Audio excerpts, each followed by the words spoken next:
तो बेसिकली क्या होता है कि अब IPM कोर्स का टाइम आ गया, IPM का एग्ज़ाम देने का टाइम आ गया, एंड IPM इंदौर और IPM Rohtak wild card entry, IIM Rohtak ने बस फॉर्म निकाल दिया है एंड अब IPM रोहतक में हो रहा है। उनके हॉस्टल भी रेडी नहीं है, उनका कुछ भी रेडी नहीं है, किसी को कोई आइडिया नहीं क्या होने वाला प्रोग्राम में, कभी ये प्रोग्राम नहीं हुआ और हम फर्स्ट बैच है।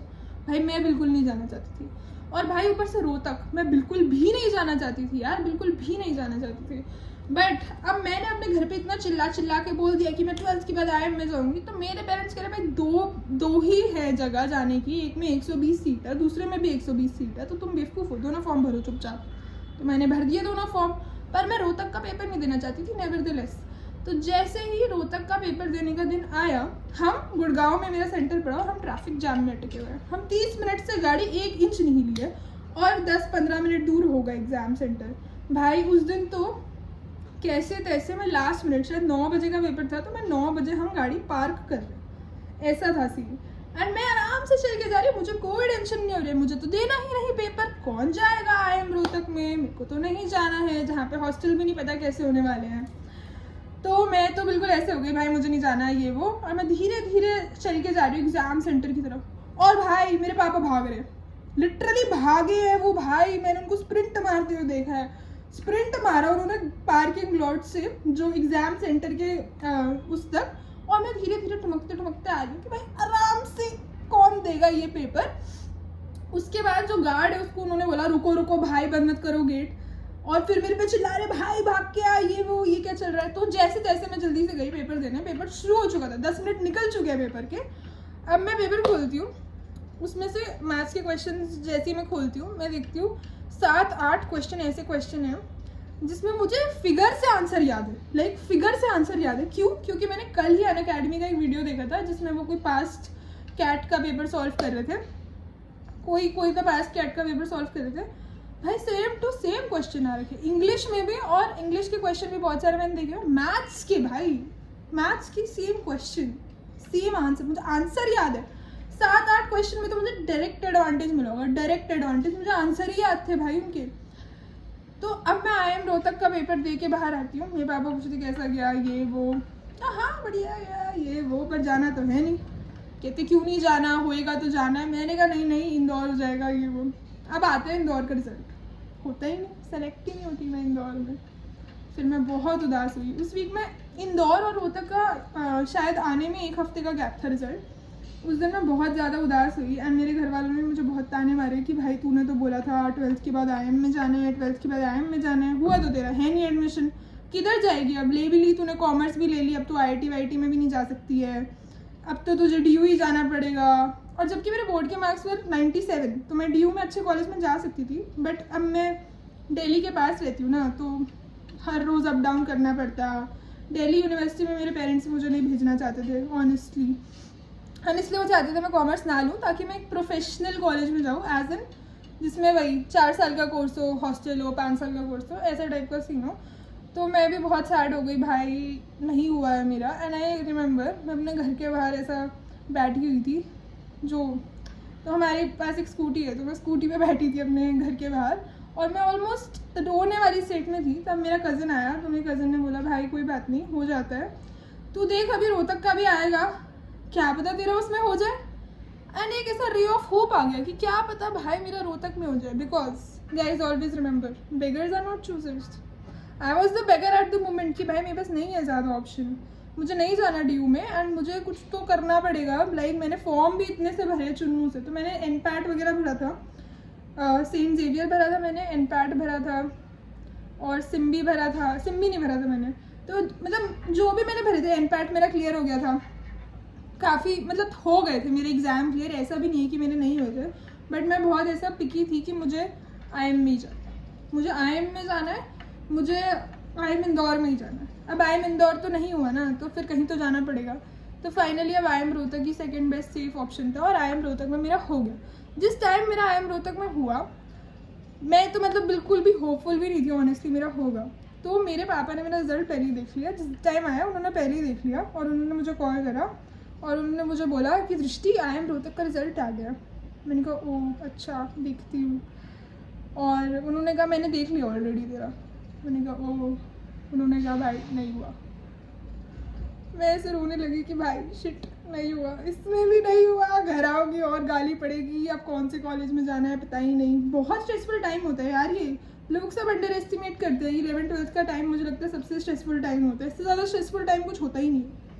अभी तक मैंने नहीं फील करा 11th-12th से ज़्यादा स्ट्रेस, लास्ट ईयर फील करा है, बट वो तो चलो अलग बात है ना, मैं कंपनी बना रही हूँ, मुझे स्ट्रेस फील करना पड़ेगा।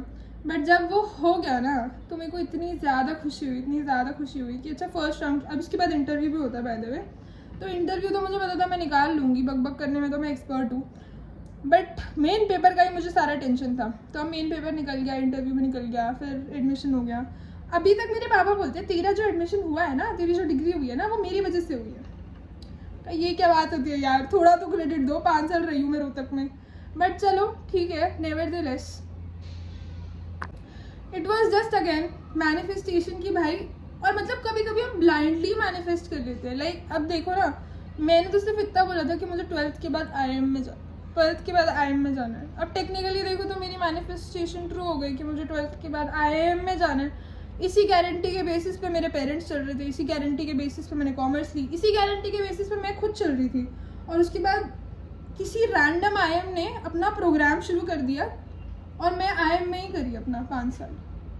Is it not manifestation? ये तो भाई मेरे को तो लगता है प्योर लक, प्योर मैनिफेस्टेशन, जो भी बोल लो। बट सोचो, अगर आपको IIM में जाना है, एक ब्रांच में आपने अप्लाई करा था, सेकेंडली दूसरी ब्रांच ऑफ IIM ने शुरू कर दिया सेम प्रोग्राम, और आप IIM में पढ़ते हो 5 साल। Pretty, I think it's pretty manifesty and pretty witchy to me. Now one other thing I learned about manifestation is, सबसे आसान वो चीज़ों को मैनिफेस्ट करना है जिसके बारे में हम बिल्कुल फक नहीं देते। मतलब हमें फ़र्क ही नहीं पड़ता ये आएगी नहीं आएगी, कोई फ़र्क ही नहीं पड़ता इस बारे में। तो ऐसी मेरे पास एक और स्टोरी है। तो अभी आपने देखा होगा रिसेंटली, मैं यहाँ पे आई में डाल दूँगी, IKEA गए थे हम लोग कुछ टाइम पहले मेरे घर के लिए सामान लेने के लिए, फर्नीचर वगैरह लेने के लिए हम IKEA गए थे। तो अब मेरा एक फ्रेंड है जो आया कि हाँ चलो अब IKEA चलते ही। वो हम लिफ्ट के बाहर खड़े थे मेरे घर पे, एंड लिफ्ट के बाहर मुझे याद है मैंने उसको बोला, राजू सोच अगर हमें यहाँ पे कोई सेलिब्रिटी मिल जाए IKEA में। तो उसने कहा हट यार, ऐसे थोड़ी ना IKEA में सेलिब्रिटी आते हैं, और IKEA में अगर कोई सेलिब्रिटी आएगा कौन शॉपिंग करने आएगा सेलिब्रिटी IKEA में। मैंने कहा यार हो भी तो सकता है, हमें भी तो मज़ा आता है IKEA जाने में, तो सेलिब्रिटी को भी मज़ा आएगा IKEA जाने में, कौन नहीं जाना चाहेगा IKEA। Also guys, let me know if you've been to IKEA in the comment section. I really want to know what's your opinion on IKEA, and I really genuinely want to know what's your opinion on IKEA, please. और वैसे मेरे ज़्यादा दोस्त नहीं हैं, और मेरे सारे दोस्तों का होमोजीनियस ओपिनियन रहता है हर चीज़ पे। तो मेरे सारे दोस्त अब होमोजीनियस हो गए इन द सेंस कि अगर हम एक चीज़ बोलेंगे हाँ ये होता है ऐसा या ये ऐसा होना चाहिए, तो सब हाँ ही बोलेंगे। कोई है ही नहीं कंट्रोवर्सी करने वाला। तुम करो कंट्रोवर्सी। इज IKEA गुड और bad? Have you been to IKEA? Sorry for diverting. तो मैं राजू को बोलती हूँ, राजू यार ऐसा थोड़ी ना होता है कि कोई सेलिब्रिटी IKEA ना आएगा, मैं सेलिब्रिटी बन जाऊँगी, मुझे भी IKEA जाना रहेगा। तो ऐसे करके हमारी फुल बैंटर चल रही है, और हम 5-10 मिनट तक हम इस चीज़ पे बात कर रहे थे। जब तक लिफ्ट ऊपर नीचे, हम ऑटो में बैठे हैं, कैब में बैठे, तब तक हम यही बात कर रहे थे। नाउ व्हाट हैपन्स इज, हम IKEA जाते हैं एंड हम घूम रहे हैं, हम इस बारे में भूल चुके हैं, कुछ याद नहीं है कि हाँ ठीक है करी थी हमने लिफ्ट में बात। हमें एक बंदी दिखती है जिसने ब्लैक कलर का मास्क लगा रखा है। तो जब मैं कोई ब्लैक कलर का मास्क लगाया हुआ इंसान दिखती हूँ जिसने बहुत अच्छे कपड़े पहने होते हैं मुंबई में, तो देयर इज़ अ 50% चांस कि वो सेलिब्रिटी हो। Like there is a good 50-60% chance कि वो सेलिब्रिटी है। मैं बहुत सारी सेलिब्रिटीज़ देख चुके हैं ऐसे ही, और यहाँ मुंबई में तो कोई रिएक्ट भी नहीं करता देख के उनको, हाँ है मतलब बिग डील। तो सब ऐसे ही। तो अभी मैंने एयरपोर्ट पे कैटरीना कैफ को देखा पीछे। तो there is this thing, I am attracting seeing celebrities now. This is my manifestation. And manifestation does not have to be very कि भाई ये चाहिए वो चाहिए। क्या हो गया भाई, हर चीज़ से फ़ायदा नहीं निकालना। तो कुछ चीज़ें बस होती है, जस्ट मज़े आ रहे हैं, तो मज़े भी तो आने चाहिए यार लाइफ में। तो अब what happened is कि हम वहाँ पे स्पॉट करते हैं एक बंदी को जिसने ब्लैक कलर का मास्क पहन रखा है, और उसने जो कपड़े पहन रखे हैं दे क्लियरली सीम लाइक वर्जियो के कपड़े। अब वर्जियो मीरा राजपूत का ब्रांड है, if you know about. And Virgio इतना भी पॉपुलर नहीं हुआ है कि मैं हर गली नुक्कड़ में लोगों को वर्जियो के कपड़े पहने हुए देखूँ honestly. And I am a marketer, तो मैं ये सब बहुत ऑब्जर्व करती हूँ। तो मैंने देखा वर्जियो के कपड़े, वर्जियो जैसा स्टाइल लग रहा है, डेफिनेटली वो अनलॉन्च्ड होगा या जो भी होगा, पर वर्जियो जैसा लग रहा था वो। तो मैंने कहा यार ये वर्जियो के कपड़े पहन रखे हैं, इसका स्टैचर भी मीरा राजपूत जैसा लग रहा है। तो I was pretty sure, I was like Raju ये है सेलिब्रिटी, ये मीरा राजपूत है, मैं तेरे को बता दी।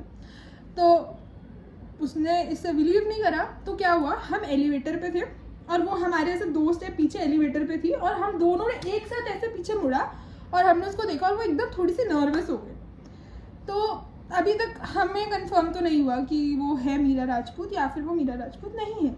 फिर हम क्या करते हैं, हम घर आते हैं, सारा ऐसा अनबॉक्स करते हैं, पर मेरा दिमाग अभी वहीं अटका, क्या वो मीरा राजपूत थी। तो ऐसे हम डिस्कस करने लगे क्या वो सही में हमने सेलिब्रिटी देखा या नहीं देखा, क्योंकि अगर हमने सेलिब्रिटी देखा है we have a great story. तो फिर हम गए इंस्टाग्राम पे और हम गए वो वीरल भयानी सारे पेपराजी पेज पे। मैंने कहा राजू सबसे बेस्ट तरीका है देखने का कि ये मीरा राजपूत थी या नहीं, इसके आज के कपड़े और इसकी पेपराजी फोटो देख ले, क्योंकि हमें इसके आज के कपड़े तो पता ही थे क्या थे और हम पेपराजी फोटो से मैच कर लेंगे। एंड गाइज हमें वीरल भयानी के पेज पे पेपराजी फोटो भी मिल गई एंड वो मीरा राजपूत ही थी। अब इतनी बड़ी बात तो नहीं है कि भाई हमने एक सेलिब्रिटी स्पॉट कर लिया, बट हम इसी बारे में डिस्कस कर रहे थे लिफ्ट में एंड हमने इस बारे में उसके पास फर्क भी नहीं दिया। हमने लिफ्ट में डिस्कस करा, हाँ नहीं दिखेगा दिख जाएगा, हमारी लाइफ में कोई फ़र्क नहीं पड़ा ना। जिन चीज़ों से हमारी लाइफ में लीस्ट फ़र्क पड़ता है ना वो मैनिफेस्ट करना सबसे आसान है, which I believe so and I have multiple stories of this. So अब रिसेंटली व्हाट हैपेंड इज, जब मुझे कुछ मैनिफेस्ट करना होता है ना, it's very funny and you might जज मी, प्लीज़ डोंट जज मी गाइज, प्लीज़ डोंट जज मी। एंड इफ़ यू जज मी ना सब्सक्राइब भी कर दो, तुम्हारी जजमेंट का कोई तो फ़ायदा हो यार मेरे को। तो यूजुअली मुझे कुछ भी मैनिफेस्ट करना होता है ना तो मैं उसके आसपास एक स्टोरी बनाती हूँ और मैं उस स्टोरी को अपने नोट्स ऐप पे लिख लेती हूँ। छोटी सी स्टोरी, 4 लाइन की स्टोरी, 5 लाइन की स्टोरी। एंड मैं तो वो भाई किस्सेबाज, कैजुअल किस्सेबाज हूँ मैं, तो मेरे को स्टोरीज बनाना अच्छा लगता है। तो मैं उसके अराउंड एक स्टोरी बना देती हूँ और मैं वो स्टोरी डाल देती हूँ अपने नोट सेक्शन में। तो मैंने ऐसे ही 3-4 मतलब अभी हो गया टाइम इस बात को, बट लास्ट मंथ की बात है, मैंने एक स्टोरी लिखी अपने ये नोट सेक्शन में, क्योंकि मैं बहुत बोर हो रही थी और मैं अकेले रहती हूँ। तो ज़्यादा ऐसा होता है कि कुछ हफ्ते ये होते हैं कि मैं निकलती भी नहीं अपने घर से बाहर और मैं खुद ही काम करने, मेरे को पता भी नहीं चलता भाई, ऐसे सूरज ऊपर जा रहा है, सूरज नीचे आ रहा है, टाइम भी नहीं देखा, फ़ोन डेड हो गया।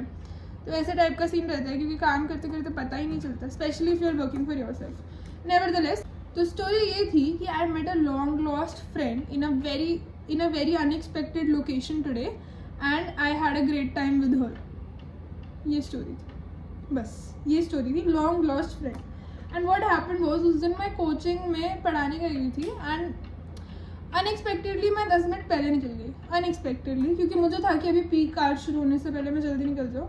एंड मुझे मेरी दोस्त मिल गई, रैंडम दोस्त नहीं, मतलब मेरी उससे बात होती रहती है बट बहुत दिनों से बात नहीं हुई थी। और मैं उससे वही बोल रही थी, भाई तू इतने दिन से घर नहीं आई है, क्या हो रहा है भाई, क्या है, घर आ जा। वो कह रही थी तू मेरे घर आ जा, यही चल रहा था, तू घर आ जा, तू घर आ जा, तू घर आ जा, तू घर आ जा, कोई घर ही नहीं आ रहा है किसी के। तो हम मिले ही नहीं थे बहुत महीनों से। तो मेरे को वो दादर स्टेशन पे मिला। दादर स्टेशन, आपको पता है दादर स्टेशन पे इंसान ढूंढना इम्पॉसिबल है ऑलमोस्ट। तो मुझे वो दादर स्टेशन पे दिख गई और मेरे को ऐसा दिख रहा था मैं ऐसे सीढ़ियाँ उतर के आ रही हूँ और सेम प्लेटफॉर्म पे भाई, सेम प्लेटफॉर्म पे। तो मैं ऐसे सीढ़ियाँ उतरते हुए आ रही हूँ और मेरे को दिख रहा है एक लड़की ऐसे फ़ोन पे बात करते हुए आगे जा रही है। आई वाज लाइक यार ये तो मेरी दोस्त जैसी लग रही है। And it is so weird ना, अगर कोई आपको पीछे से अपने दोस्त जैसा लग रहा है उसको स्टेयर नहीं कर सकते हो या कर सकते हो। मैं बहुत बेशर्म हूँ, तो मैं वो चल रही थी, तो मैं ऐसे चलते यहाँ तक गई और मैंने ऐसे मुड़ के देखा है इसकी शक्ल। सोचो अगर वो मेरी दोस्त नहीं होती तो कितना ऑकवर्ड होता। तो अब मैं ऐसे उसकी शक्ल देखी एंड आई वाज लाइक आशना तो इधर क्या कर रही है। तो वो मुझे ऐसी रैंडमली मिल गई। तो मैंने कहा चल घर चल। तो उसने कहा कि अच्छा आंटी को मम्मी को बता दे। तो मैंने उसकी मम्मी को कॉल की, बोला आंटी मैं आशना को अपने घर ले जाऊँगी आज। तो ऐसे करके वो मेरे घर आ गई। तो हमने बहुत फन करा। पॉइंट ये है कि इस मैनिफेस्टेशन से मैं बिल्कुल अटैच नहीं थी। शायद मैं इस बारे में भूल भी गई हूँ जब तक मुझे वो दिखी ना हो। और उसके बाद जब वो घर आई तो मुझे स्ट्राइक हुआ, ओ फक ये तो मैंने लिखा था 3-4 दिन पहले। तो ऐसी जो चीज़ें होती हैं, I think manifestation is a way of life यार। कोई नहीं मानता है बट आई नो जो ये वीडियो देखे और यहाँ तक देखे हैं आप लोग बिलीव करते हैं मैनिफेस्टेशन में। Do you believe in manifestation? Still same question, do you believe in manifestation? And I would love to see your अलग अलग तरीके का reply. And there is no right answer to this. There is no right answer to this question, do you believe in manifestation?